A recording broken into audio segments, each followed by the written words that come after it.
Hello, bienvenue sur la troisième vidéo consacrée à l'apprentissage de iBot. Dans la vidéo précédente, nous sommes concentrés sur les modes de réponse 1 et 2, c'est-à-dire la réponse simple et la réponse générée par l'IA.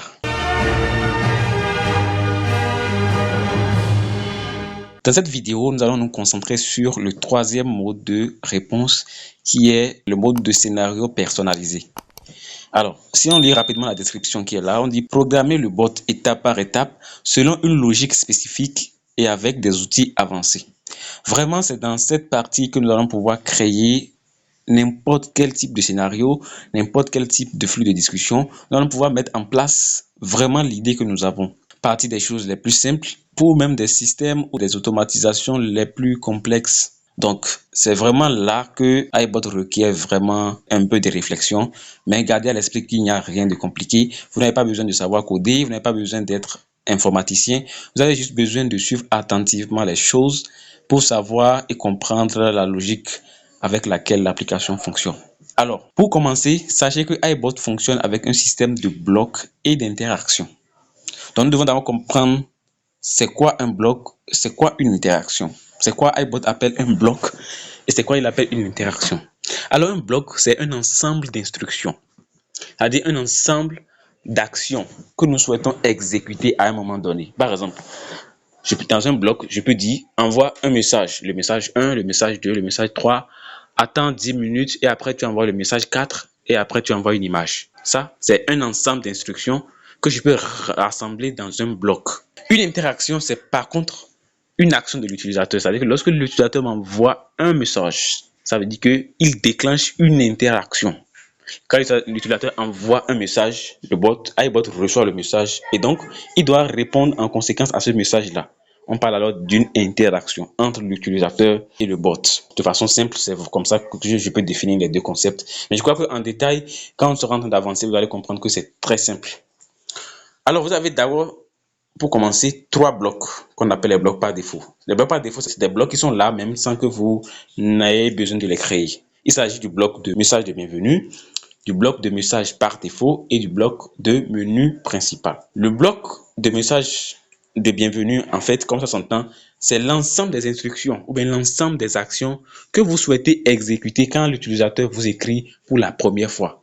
Donc, on a dit de bienvenue, message de bienvenue. Donc, pour dire, quand l'utilisateur écrit la première fois pour lui souhaiter la bienvenue, quelles sont les actions que vous souhaitez exécuter? Quelles sont les choses que vous souhaitez faire quand la personne vous écrit la première fois? Voici la liste des actions. C'est eux que je défile juste en bas.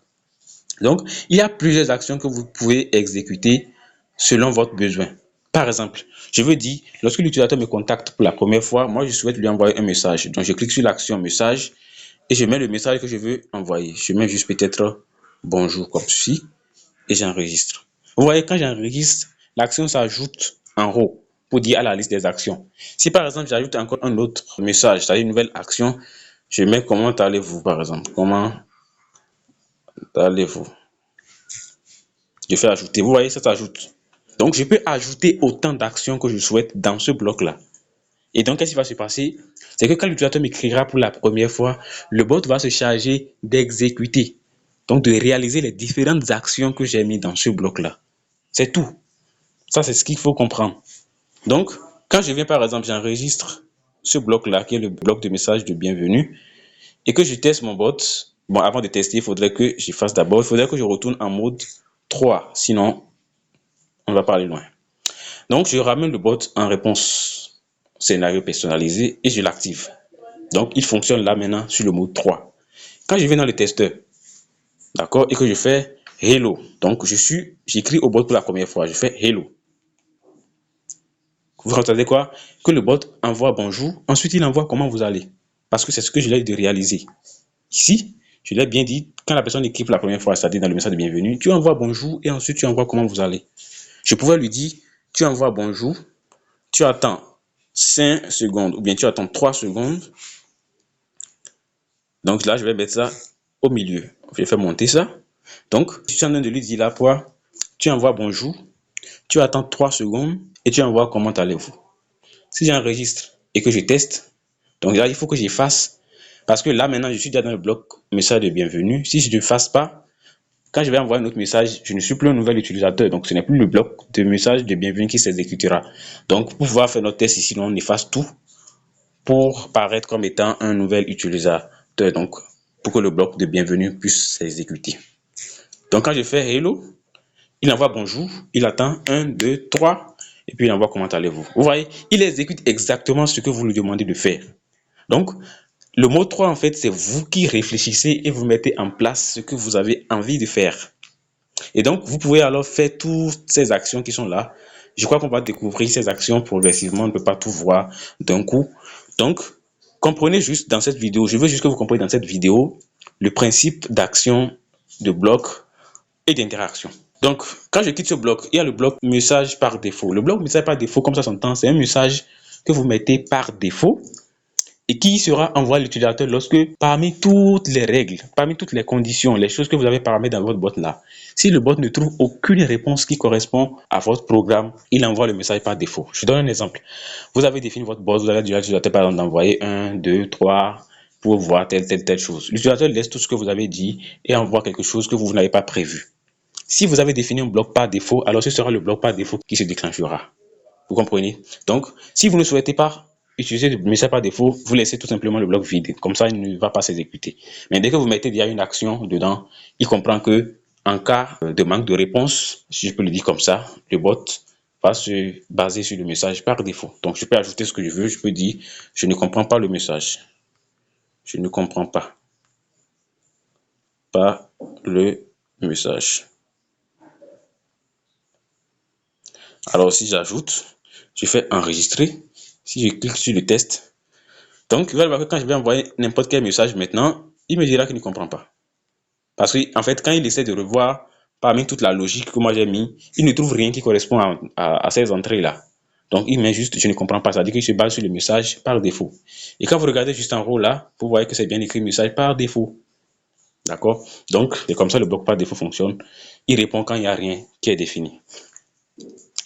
Alors, le troisième bloc qu'il faut connaître ici, c'est le bloc de menu principal. Alors, le bloc de menu principal, comme ça s'entend, c'est un menu vers lequel vous allez souvent rediriger l'utilisateur de façon assez récurrente. Par exemple, si vous êtes en train de développer un bot d'e-commerce qui présente des services ou bien qui présente vos produits, vous allez peut-être avoir besoin à chaque fois de ramener l'utilisateur vers la boutique pour qu'il fasse peut-être un nouveau choix, ainsi de suite. Donc, c'est un bloc que vous allez définir et associer à ce bloc-là une commande donnée. De sorte que quand l'utilisateur tape cette commande-là, il revient toujours à ce bloc. Par exemple, je peux dire à l'utilisateur, taper dièse pour revenir au menu principal. Comme ça, je mets dièse comme étant la commande de mon menu principal.